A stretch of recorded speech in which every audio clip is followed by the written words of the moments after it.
जय श्री राम। जय बजरंगबली हनुमान जी। आप सभी भक्तों का स्वागत है इस पावन हनुमान जयंती की कथा में। हनुमान जयंती का दिन भगवान हनुमान जी के जन्मोत्सव के रूप में मनाया जाता है। इस दिन सच्चे मन से व्रत, पूजा और कथा सुनने से सभी कष्ट, भय और संकट दूर हो जाते हैं। हनुमान जी को संकट मोचन कहा जाता है क्योंकि वे अपने भक्तों के हर संकट को हर लेते हैं। तो आइए श्रद्धा और भक्ति भाव से सुनते हैं हनुमान जयंती की यह पावन कथा। हनुमान जयंती का पर्व न केवल एक तिथि है बल्कि यह साहस, भक्ति और शक्ति का अटूट विश्वास का उत्सव है। चैत्र मास की पूर्णिमा को जब चंद्रमा अपनी पूरी आभा में होता है तब केसरी नंदन और माता अंजनी के घर बजरंगबली का अवतार हुआ था। इस दिन बूंदी का भोग लगाना अत्यंत शुभ माना जाता है। मान्यता है कि न केवल स्वयं भोग लगाना बल्कि निर्धन और ज़रूरतमंद लोगों में प्रसाद बांटने से हनुमान जी की असीम कृपा प्राप्त होती है और जीवन की बाधाएं दूर होती हैं। भक्त इस दिन व्रत रखकर अपनी श्रद्धा प्रकट करते हैं। विधि विधान से की गई पूजा और हनुमान चालीसा या सुंदर कांड का पाठ मन को शांत और शक्ति प्रदान करता है। व्रत रखने वाले जातकों के लिए हनुमान जी के जन्म की कथा सुनना अनिवार्य माना गया है। कहा जाता है कि इस कथा के बिना व्रत का फल पूर्ण नहीं होता। एक पौराणिक कथा के अनुसार राजा दशरथ को अग्निदेव से खीर प्राप्त हुई थी जिसे उन्होंने अपनी तीनों रानियों में बांट दिया। जब रानी कैकेयी खीर खा रही थी तभी एक चील खीर को झपट्टा मारकर उड़ गई। उड़ते समय वह चील माता अंजना के आश्रम के ऊपर से गुजरी।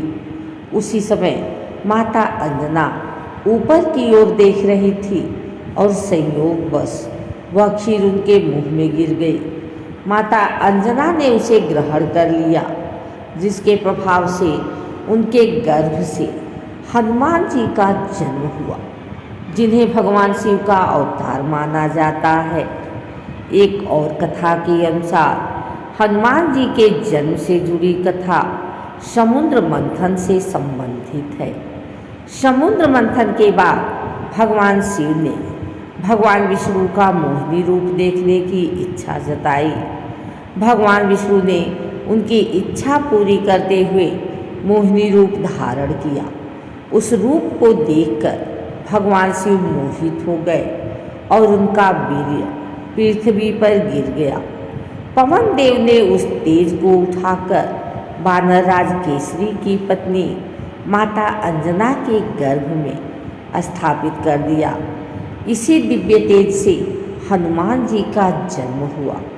इसलिए उन्हें भगवान शिव का 11वां रुद्र अवतार भी कहा जाता है। हनुमान जयंती की कथा प्राचीन समय की बात है। माता अंजनी एक तपस्विनी थी और उन्होंने भगवान शिव की कठोर तपस्या की। उनकी भक्ति से प्रसन्न होकर भगवान शिव ने वरदान दिया कि वे स्वयं उनके पुत्र के रूप में जन्म लेंगे। उसी समय राजा दशरथ ने पुत्र प्राप्ति के लिए यज्ञ किया था। यज्ञ से प्राप्त खीर का एक भाग पवन देव के द्वारा माता अंजनी तक पहुंचा। उस खीर को ग्रहण करने के बाद चैत्र पूर्णिमा के दिन माता अंजनी ने एक दिव्य बालक को जन्म दिया। वही बालक आगे चलकर हनुमान जी के नाम से प्रसिद्ध हुए। बाल्यकाल में हनुमान जी अत्यंत तेजस्वी और शक्तिशाली थे। एक दिन उन्होंने सूर्य को फल समझकर निगलने का प्रयास किया तब देवताओं ने उन्हें रोकने के लिए प्रयास किया। इंद्रदेव ने वज्र से प्रहार किया, जिससे हनुमान जी घायल हो गए। यह देखकर पवन देव क्रोधित हो गए और उन्होंने वायु का प्रवाह रोक दिया। तब पूरे संसार में संकट आ गया। सभी देवताओं ने मिलकर हनुमान जी को अनेक वरदान दिए, असीम शक्ति, बुद्धि, ज्ञान और अमरत्व का आशीर्वाद। उसके बाद हनुमान जी भगवान राम के परम भक्त बने और उन्होंने रामायण में अनेक चमत्कारी कार्य किए, जैसे समुद्र लांघना, लंका जाना, सीता माता का पता लगाना और लक्ष्मण जी के लिए संजीवनी बूटी लाना। इस प्रकार हनुमान जी अपने बल, बुद्धि और भक्ति के कारण सभी के प्रिय और पूजनीय माने जाते हैं। बोलिए पवन पुत्र हनुमान की जय, संकट मोचन हनुमान की जय। जो सच्चे मन से सुन रहा है उसकी हर मनोकामना पूर्ण हो। हे पवन पुत्र हनुमान जी, जैसे आपने अपने भक्तों के सभी संकट दूर किए, वैसे ही हमारे जीवन के सभी दुख और परेशानियों को दूर करें। हम सभी को शक्ति, बुद्धि और सही मार्ग पर चलने की प्रेरणा दें। जो भी भक्त इस कथा को सुन रहा है उसके जीवन में सुख, शांति और सफलता का वास हो। यदि आपको यह कथा पसंद आई हो तो इसे अपने परिवार और मित्रों के साथ जरूर साझा करें, ताकि सभी को हनुमान जी का आशीर्वाद प्राप्त हो। जय श्री राम, जय हनुमान जी महाराज।